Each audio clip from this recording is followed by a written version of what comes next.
മറ്റൊരാവശ്യം ഇത്തരം പെരുന്നാളുകളെ കൊണ്ടുള്ളത് വളരെ പ്രധാനമാണ്.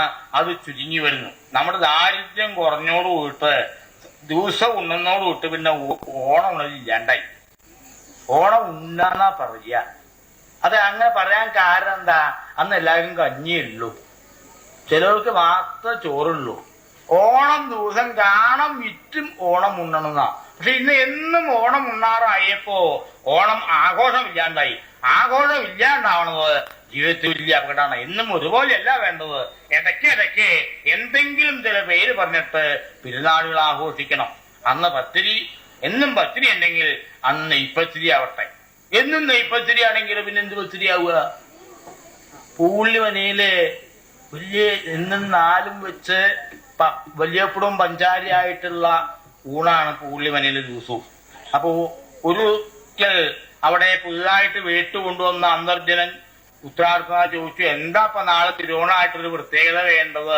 ഒന്നും കാണാനില്ല, എന്നും കോടിയിലയ്ക്ക് ഉണ്ടാ കൊടുക്കണത്, എന്നും ഭംഗിയായിട്ടുള്ള ചതുർവിധങ്ങളോടും വല്യപ്പടത്തോടും പഞ്ചാരിയോടും നെയ്യോടും കൂടിയുള്ള ഭക്ഷണമാണുള്ളത്, ഊണാണുള്ളത്. ഇന്ന് എന്താ ചെയ്യാ?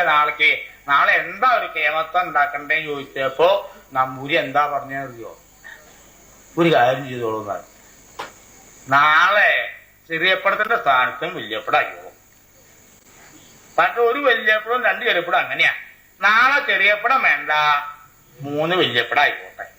എന്നാലും വേണം എന്തെങ്കിലും പ്രത്യേകതാർത്ഥം. ഓണം പോലെ എന്നും ആയിക്കഴിഞ്ഞാൽ ഓണത്തിന് എന്തെങ്കിലും ഒരു പ്രത്യേകമായിട്ടുള്ള ആഘോഷം വേണം. അതുകൊണ്ട് സമ്പന്നമായിരിക്കും നമ്മുടെ കേരളത്തിലെ ദുബായിയുടെ അനുഗ്രഹം കൊണ്ടോ ആരുടെ അനുഗ്രഹം കൊണ്ടോ അറിഞ്ഞൂടാ, ധാരാളം ഊണ് കഴിക്കുന്നുണ്ട്, എന്നും ഊണ് കഴിക്കുന്നുണ്ട്. അതുകൊണ്ട് പെരുന്നാൾ നാം മറക്കുന്നു.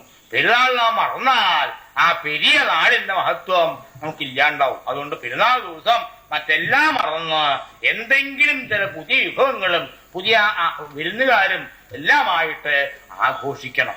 ഈ ആഘോഷം വേറെ നാളെ ജഗത്തിനിന്ന് ഉത്സവവേളയെന്ന് വിളംബരം ചെയ്യുക എന്ന് പറഞ്ഞ പോലെ ഈ ഉത്സവം ഇടയ്ക്ക് മനുഷ്യന് വേണം. ഇതൊരു റിക്രിയേഷനാ.